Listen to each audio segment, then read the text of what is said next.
Banyak orang mendapatkan rezeki dari Allah di dunia ini, akan tetapi yang menjadi masalah dia tidak mengerti bahwa itu adalah rezeki.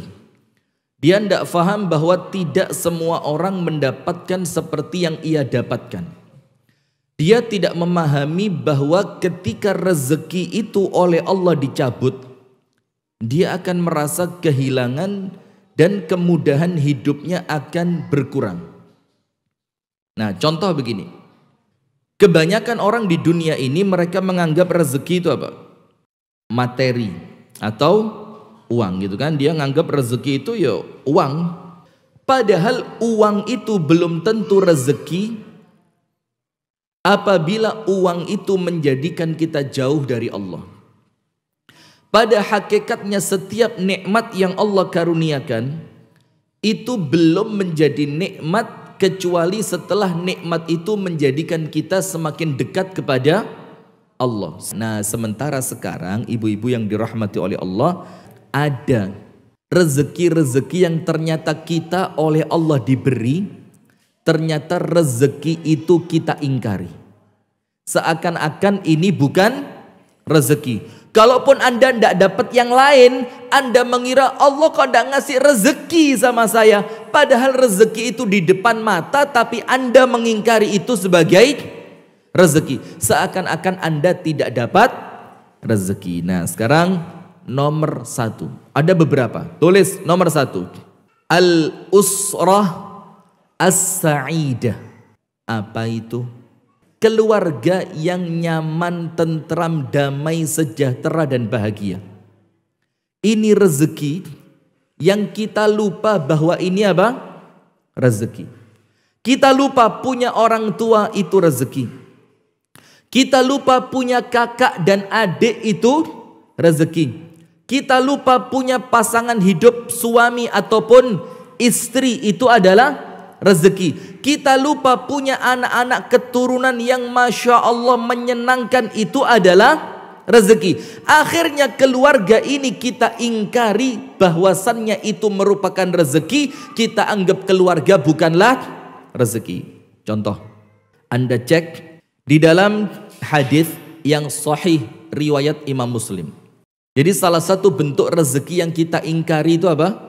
Keluarga. Ketika Rasulullah bercerita tentang perjalanan ruhnya orang kafir dan ruhnya orang beriman ketika oleh malaikat dicabut nyawanya. Semuanya tahu kan? Kalau orang beriman itu dicabut dengan penuh kelembutan, dikasih kain kafan dari surga, dikasih minyak wangi dari surga, dibawa naik ke langit. Setiap malaikat penjaga langit senang dilewati oleh dia sampai ketemu Allah Ta'ala. Allah Ta'ala ridho kepada dia, dikembalikan ke alam kuburnya. Kuburnya diluaskan seluas pandangan mata. Kemudian dia mendapatkan nikmat kubur. Kemudian dia ditemani oleh malaikat-malaikat yang rupawan sampai tegaknya hari kiamat. Setelah dia mendapatkan semua kenikmatan kubur, dia ngomong sama Allah begini, Rabbi aqimis sa'ah. Ya Allah, tolong ya Allah, kiamatnya dipercepat. Kenapa dia kepingin kiamatnya cepat? Dikatakan, likai arji'a ila ahli, supaya aku cepat kembali kumpul dengan keluargaku ya Allah. Coba lihat. Padahal dia sudah mendapatkan nikmat yang luar biasa di alam kubur. Tapi tetap dia kepingin kembali kepada keluarganya karena dia saat itu sadar, ternyata keluarga itu nikmat yang sangat luar biasa. Jujur jawab ya. Rindu gak kenangan masa kecil dulu ketika Anda jalan-jalan bareng bapak Anda, ketika Anda sahur bareng keluarga Anda, waktu masih kecil makan sahur bareng, nanti mau buka puasa, Anda itu masih ngiling-ngiling, oh nanti mama saya masak ini, oh nanti buka puasa mau makan ini, mau minum ini, mau melakukan ini. Setelah buka puasa baru 4 suapan sudah kenyang. Ingat gak memori itu zaman kecil dulu? Mau berangkat sholat taraweh. Nah, ternyata kenangan itu adalah kenangan yang tidak akan terlupakan walaupun Anda sudah masuk dan mendapatkan nikmat di alam kubur. Berarti itu rezeki atau bukan? Ketika orang tua meninggal, sedih enggak? Sedih. Kenapa Anda sedih? Karena Anda sadar orang tua itu merupakan rezeki. Sehingga ketika orang tua itu meninggal, salah satu rezeki yang Allah berikan sebelumnya sekarang oleh Allah Betul enggak? Betul. Coba buka puasa bareng suami, sahur bareng suami. Yang zaman dulu punya istri, buka puasa bareng istri, sahur bareng istri. Yang zaman dulu anak-anaknya lengkap, buka puasa bareng anak, sahur bersama anak. Sekarang anaknya sudah menikah, anaknya sudah di luar kota, anaknya kuliah, anaknya jauh dari rumah. Sedih gak sekarang? Berarti sebelumnya Anda yakin bahwa itu adalah, tapi sayangnya ketika semua itu masih ada, Anda mengingkari bahwa itu rezeki. Ketika masih ada, jarang menghabiskan waktu bersama. Ketika itu masih ada, ndak pernah ngalah sama orang tuanya, ndak pernah ngalah sama anak dan istrinya, ndak pernah ngalah sama suaminya, ndak pernah ngalah sama orang-orang terdekatnya. Ketika semuanya sudah pergi, baru sadar, loh, kok sekarang ndak ada ya? Saya punya teman, waktu ibunya masih hidup, ditinggal terus. Waktu ibunya meninggal, tiap malam tidur nangis di kamar ibunya. Tidur nangis di kamar ibunya. Dia bilang apa? Coba balik sebentar aja, tak pijetin kaki kamu. Balik sebentar aja, minta apa? Tak cariin, tak beliin buat kamu. Balik sebentar aja, tak sisirin rambutmu, kata dia. Tapi bisa kembali apa enggak? Enggak bisa. Berarti apa, Bu? Itulah rezeki yang sementara ini kita ingkari. Nikmat punya apa? Keluarga. Maka nanti di hari kiamat, orang-orang kafirin, orang-orang munafikin, orang-orang musyrikin itu sama Allah dibangkitkan. Jeret. Lalu salah satu pertanyaan Allah kepada mereka, kenapa kok sampai mereka kafir? Padahal Allah berikan nikmat besar kepada mereka. Salah satu nikmat besar yang akan Allah tanyakan apa? Afalam uzawwijka. Bukankah dulu waktu di dunia engkau Allah mudahkan untuk menikah? Akhirnya engkau punya pasangan, akhirnya kamu punya anak, akhirnya kamu punya keluarga. Bukankah itu nikmat? Kenapa nikmat itu engkau ingkari sampai kemudian engkau balas kepada Allah dengan kekufuran? Nah, itu nomor satu. Berarti nikmat yang kita ingkari nomor satu apa? Nikmat keluarga. Maka sekarang mumpung masih ada, habisin waktu bareng mereka, senengin mereka, jalan-jalan bareng mereka, makan bareng sama mereka, sebelum nanti nikmat itu oleh Allah dicabut. Kalau sudah dicabut, bisa begitu lagi? Nomor dua, disebutkan oleh An-Nabi Sallallahu Alaihi Wasallam, termasuk nikmat yang diingkari itu digabung di dalam hadis dua perkara, sehat dan waktu luang. Saya punya cerita dan ini kisah nyata. Ada orang laki-laki kaya raya, salah satu yang paling kaya di kota tersebut. Istrinya dikasih mobil, kasih supir pribadi, dikasih duit di rekening yang cukup untuk istrinya mau makan kemana, mau jalan sama siapa cukup. Anaknya dikasih mobil, dikasih rekening, lengkap sudah. Semuanya lengkap, di rumah mewah, ada semua fasilitas di rumahnya ada. Ada kolam renangnya, ada tempat untuk olahraganya, ada lengkap, semuanya lengkap. Sama suaminya dijamin. Dia kira itulah kenikmatan dunia. Suatu hari ini laki-laki seketika, dan Allah mampu melakukan itu, jatuh bangkrut. Tiba-tiba langsung bangkrut. Yang biasanya dia bisa menikmati kemewahan, hari itu kemewahannya tiba-tiba hilang. Dia terpuruk seminggu, 2 minggu, sebulan, 3 bulan, kacau hidupnya, kalut dia. Karena dia masih menganggap bahwa rezeki itu berupa materi. Yang tadi seperti siapa? Korun. Kalau dia sampai menginjak bulan keempat, ada nikmat yang selama ini tidak bisa dia rasakan. Dan sekarang dia mulai merasa, oh ternyata ini lebih bagus, lebih nikmat, lebih menyenangkan dibanding ketika aku masih kaya dulu. Apa itu? masuk di waktu pagi, dia bisa nganterin anaknya sekolah. Lalu ketika pulang dari nganterin anaknya sekolah, dia di rumah sama istrinya, kerja bareng-bareng. Nanti lagi agak sore, dia jemput anaknya pulang sekolah bersama istrinya, langsung bisa makan malam bersama di rumah bersama dia, istri dan anaknya. Ternyata dia mikir apa? Oh, ternyata ini yang selama ini tidak bisa saya rasakan karena mulai pagi sampai malam hidup saya diatur oleh asisten. Jam 7 Pak ketemu si Fulan teken MOU. Nanti 9:30 kita pindah ke kantor Fulani untuk membicarakan rapat tentang proyek di tempat itu. Nanti lagi makan siang sama orang ini karena kita mau mengajukan proyek yang baru. Baru nanti jam 4 sore kita ada pertemuan Pak di hotel ini dengan ini. Itu setiap hari kehidupan dia. Seakan-akan itu nikmat, bahkan dia tidak merasa bahwa dia punya keluarga. Setelah semuanya hancur, semuanya ludes, dia bisa memiliki waktu luang bersama keluarga, baru dia mikir, oh ternyata ini loh. Satu sama Allah dicabut, diganti nikmat yang jauh lebih besar, bisa merasakan waktu yang luang bersama anak-anak dan keluarga. Nah, maka nikmat waktu luang ini Bu, ini nikmat yang sangat besar dan nikmat sehat. Maka Rasulullah Sallallahu Alaihi Wasallam bersabda di dalam hadis yang sahih, ni'matani, ada dua kenikmatan, maghbunun, yang banyak manusia tertipu, fihima, dengan dua nikmat ini. Yang pertama as-sihhatu, nikmat apa? Sehat. Yang kedua wal faragh, nikmat waktu luang. Ibu-ibu sekarang sehat semua kan? Alhamdulillah, mudah-mudahan sehat terus. Amin ya rabbal alamin.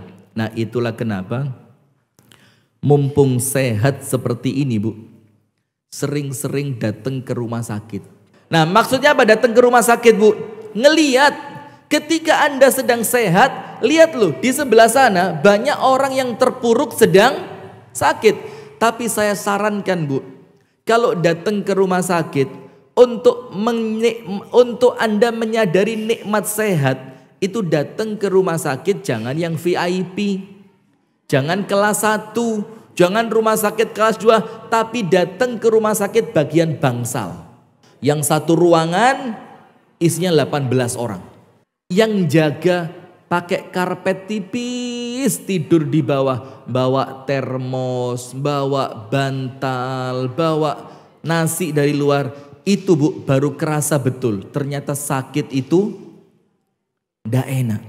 Nah, datang ke sana Bu, lihat, oh alhamdulillah ya Allah, saya Engkau beri nikmat sehat. Itu disyukuri. Kenapa kita ketika sehat itu tidak terasa? Gara-gara kita tidak pernah mengunjungi orang yang sedang sakit. Termasuk duduk seperti ini. Nyaman kan? Nah, maka ketika sehat Bu, manfaatkan kesehatannya untuk kebaikan. Dipakai sholat, dipakai ngaji, dipakai duduk di majelis taklim, digunakan untuk silaturahim, gunakan untuk menolong orang lain, gunakan sehatnya untuk membahagiakan orang lain, supaya nanti ketika Anda sakit Anda tidak menyesali kesehatan yang sudah terlewat. Kenapa kok dulu waktu sehat tidak saya gunakan untuk ibadah? Sehat. Yang nomor 2, waktu luang. Ini kan waktunya luang semua kan? Bagus, pinter, meluangkan waktu. Karena kalau ngomong sibuk, siapa di antara kita yang tidak sibuk? Semuanya kan punya kesibukan, tapi kita meluangkan waktu. Dan ada orang-orang Bu yang tidak punya waktu. Saya pernah ceritakan, Syekh Ali At-Tantawi itu datengin seorang laki-laki masih muda, cerita, Syekh tolong saya dikasih amalan Syekh. Kenapa? Saya ini jangankan jalan-jalan, makan bareng anak dan istri itu loh tidak punya waktu. Kenapa? Dia kerja di 2 tempat karena dia menghidupi anak dan istrinya plus menghidupi orang tuanya. Maka kalau kerja di 1 tempat tidak cukup uangnya, maka dia harus kerja di 2 tempat. Sampai dia tidak bisa makan bareng istrinya. Anda biasa makan bareng keluarga? Maka waktu luang ini ibu-ibu sekalian, ini sesuatu yang paling mahal. Sampai Allah mengingatkan wal asr, demi masa. Kenapa? Karena banyak orang yang terlena ketika waktunya luang, ternyata tiba-tiba meninggal dunia. Sampai dia mengatakan apa? Ya Allah, kembalikan aku ke dunia, aku mau jadi orang soleh, aku mau sedekah, aku mau tobat, aku mau sholat, tapi waktunya sudah habis. Nah maka ingat, rezeki yang ku ingkari nomor 2 dan nomor 3 apa? Sehat dan waktu luang. Hati-hati loh ya. Maka nasihat saya bu, ayo mumpung masih sehat, sering-sering kunjung ke rumah sakit. Yang biasa ngasih Jumat berkah itu, coba sekali-sekali Jumat berkahnya dibagikan ke rumah sakit di bagian bangsal. Sudah, nikmat sehat dan waktu luang. Yang keempat, apa nikmat yang ku ingkari? Ingat, yang keempat bu, nikmat punya teman yang baik. Nomor 1 tadi apa? Keluarga yang bahagia. Hati-hati loh ya, keluarga itu nikmat yang luar biasa. Nomor 2, nikmat sehat. Kadang-kadang kita lupa bahwa sehat itu mahal. Sekarang saya punya kenalan di Kasembon, itu suntik insulin per 4 jam. Tiap berapa? 4 jam. Tidur malam, kalau jadwalnya suntik harus bangun, makso melek untuk apa? Suntik insulin. Saya kenal lagi seorang penceramah, setiap mau makan nyuntik sendiri. Dia sendiri yang nyuntik. Setiap mau makan. Panjenengan begitu? Alhamdulillah. Mudah-mudahan semuanya oleh Allah diberikan kesehatan yang sempurna. Amin. Yang ketiga apa? Waktu luang. Banyak orang di luaran sana bu, tidak pernah ketemu bapaknya, tidak pernah ketemu anaknya, tidak pernah ketemu ibunya, tidak pernah ketemu suaminya. Kenapa? Karena dia tidak punya waktu. Kita alhamdulillah bisa ngaji, bisa istirahat, bisa ngopi sama teman, bisa jalan-jalan sama teman, bisa duduk bersama keluarga. Itu nikmat yang terkadang masih diingkari. Nomor 4, nikmat apa? Nikmat memiliki teman yang baik. Gini bu, kalau kita punya teman yang baik, itu nikmat atau bukan? Nikmat. Tapi terkadang kita tidak sadar. Kita tidak sadar. Punya teman yang baik itu bu, tidak semua orang bisa mendapatkan nikmat seperti itu. Ada orang-orang yang dikelilingi oleh orang-orang jahat. Temannya semuanya orang-orang yang jahat. Ketika temannya mabuk dibiarin, ketika temannya zina dibiarin, ketika temannya korupsi dibiarin, ketika temannya tidak pernah pulang dibiarin, ketika temannya sukanya main ke klub malam dibiarin, tidak pernah diingetin.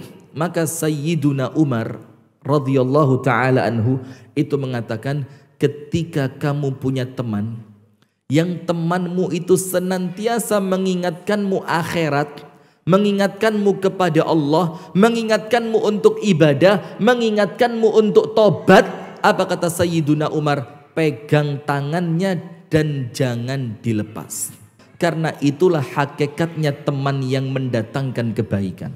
Silakan dibuka surat Asy-Syu'ara.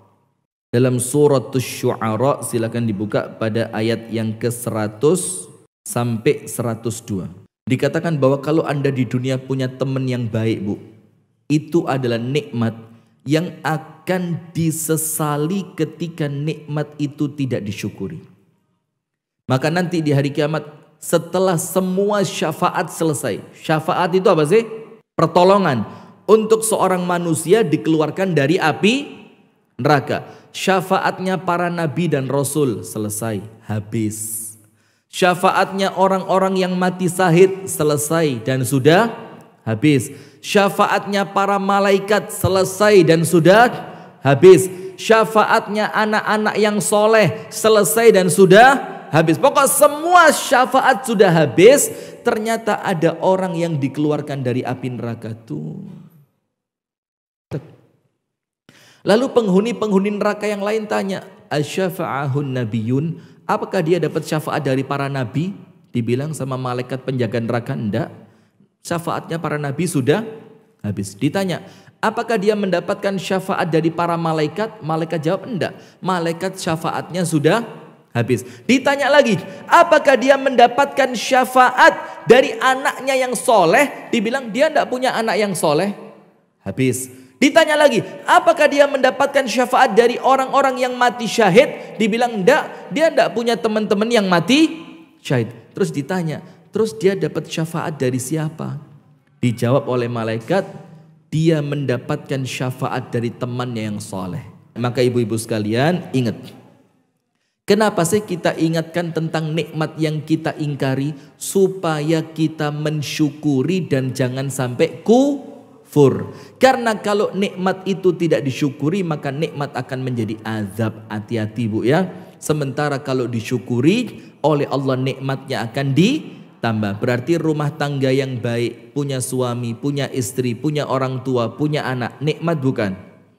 Maka jangan diingkari, jangan dikufuri, tapi apa? Disyukuri.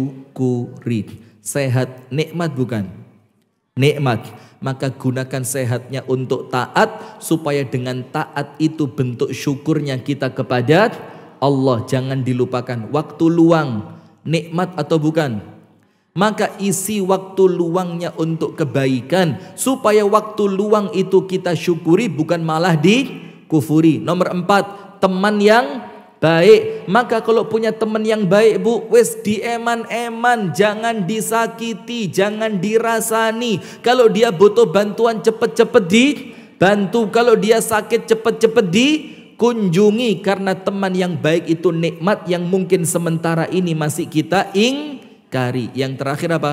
Kemampuan ibadah. Kenapa? Karena tidak semua orang oleh Allah diberikan kemampuan untuk ibadah. Maka kemampuan ibadah itu adalah nikmat yang mungkin selama ini masih kita ingkari.